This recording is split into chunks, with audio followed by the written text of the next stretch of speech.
செல்லம்மா சீரியல்ல சித்தார்த்தும் செல்லம்மாவும் அவங்களோட கல்யாணம் எந்த பிரச்சனையும் இல்லாம நடக்கணும்னு கோயில்ல வழிபாடு பண்றாங்க. முதல்ல அங்க பிரதட்சணம் பண்ணி முடிச்சிட்டு அடுத்தது 2 பேரும் ஒண்ணா சேர்ந்து மண் சோறு சாப்பிடும்போது அங்க வந்த மலர் செல்லம்மாவை பார்த்து, அம்மா நீங்க 2 பேரும் மட்டும் மண் சோறு சாப்பிடுறீங்க, உங்க 2 பேருக்கு எந்த பிரச்சனையும் வரக்கூடாதுமா, நானும் உங்களுக்காக மண் சோறு சேர்ந்து சாப்பிடுறேன்னு உங்க கூட சேர்ந்து சாப்பிடுறாங்க. இதையெல்லாம் ஓரமா நின்று பார்த்து இந்த வாசுதேவன் நான் புள்ள நல்லா இருக்கணுமேனு அவரும் சாமி கிட்ட வேண்டிக்கிட்டு மண் சோறு சாப்பிடுறாரு. சித்தார்த்தும் செல்லம்மாவும் வாசுதேவன் மண் சோறு சாப்பிடறத பார்த்து, "அப்பா, நம்ம நல்லா இருக்கணும்னு சொல்லிட்டு இவ்வளவு பண்றாருன்னு சந்தோஷப்படுறாங்க. வாசுதேவனும் சித்தார்த் கிட்ட, நீங்க 2 பேரும் நல்லா இருக்கிறதுக்காக நான் இது கூட பண்ண மாட்டேனாங்கிறாரு. அடுத்த பூஜையா சித்தார்த்தும் செல்லம்மாவும் கையில தீச்சட்டி எடுத்துக்கிட்டு கோயில சுத்தி வந்துட்டு இருக்கிறப்போ, மாணிக்கம் ஐயாவன கூலிப்படக்காரன் ஒருத்தன் கன்னை வச்சுக்கிட்டு சித்தார்த்த சுட காத்திருந்தவனு ஜானகி பாத்துடுறாங்க. என்னோட பையனை எப்படியாச்சும் காப்பாற்றணும்னு இந்த கூலிப்பட ஆள் கூட சண்டை போடும்போது இவன் ஜானகியோட தலையில அடிச்சு மயக்கமடைய வச்சிடறான். இந்த வழியா வந்த வாசுதேவன் ஜானகி மயக்கமானதை பார்த்து, நம்ம ஜானகியாச்சும் நல்லா தானே இருந்த, தலையில இருந்து ரத்தம் வருது, யார் என்ன பண்ணாங்க என்கிட்ட சொல்லுன்னு சொல்ல, ஜானகியும் எங்க என்ன வச்சுட்டு ஒருத்தர் சித்தார்த்தக்குள்ள முயற்சி செய்யறான், எப்படியாச்சும் சித்தார்த்த காப்பாத்துங்க, அவனை விடாதீங்க பிடிங்கன்னு சொல்ல, வாசுதேவனும் கூலிப்பட ஆளை பிடிக்கிறதுக்காக பின்னாடியே போய் அவர் கூட சண்டை போடுறாரு. சித்தார்த்த கொல்ல முடியலங்கிற கோவத்துல அவன் கையில வச்சு இந்த கத்தி எடுத்து வாசுதேவனை குத்திட்டு அங்கிருந்து கிளம்பி வெளியே ஓடி வந்து மாணிக்கம் கார்ல ஏறி தப்பிடுறான்.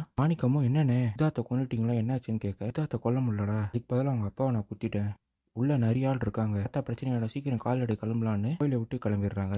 கோயில் ஐயரோ பரிகாரம் முடிச்ச சித்தார்த் கிட்டையும் செல்லம்மா கிட்டையும், அப்பா வாஸ்தவனை யாரும் அவங்க கத்தியால குத்திட்டாங்க, ரத்த வெள்ளத்துல கிடக்குறாரு பாருங்கன்னு சொல்ல, 2 பேரும் அவசரமா கிளம்பி வாசுதேவனை பார்க்கறதுக்காக வராங்க. வாசுதேவனும் சித்துவனும் யாரோ சுட வந்தான்ப்பா, ஜானகி சொன்னதுனால நான் தடுத்து காப்பாத்திட்டேன், உயிரோட இருக்க மாட்டான்ப்பா, எனக்கு நல்லாவே தெரியும், ஜானகி என்னை மன்னிச்சிரு, ஜானகி உனக்கு எவ்வளவு துரோகமும் கெடுதலும் பண்ணியிருக்கேன், என்னை மன்னிச்சிட்டேன்னு சொன்னா நான் சந்தோஷப்படுவேன், செஞ்ச தப்புக்கெல்லாம் நான் மன்னிப்பு கேட்டுக்கிறேமா, சித்து செல்லம்மா நீங்க 2 பேரும் கல்யாணம் பண்ணிட்டு சந்தோஷமா இருங்கன்னு சொல்லி பண்ண முடிடுறாரு. சித்தார்த் செல்லம்மா ஜானகி 3 பேரும் வாசுதேவனை பார்த்து எந்திரிங்க எந்திரிங்கிறாங்க. இதான் நீ எப்படி சொல்ல நடந்தது.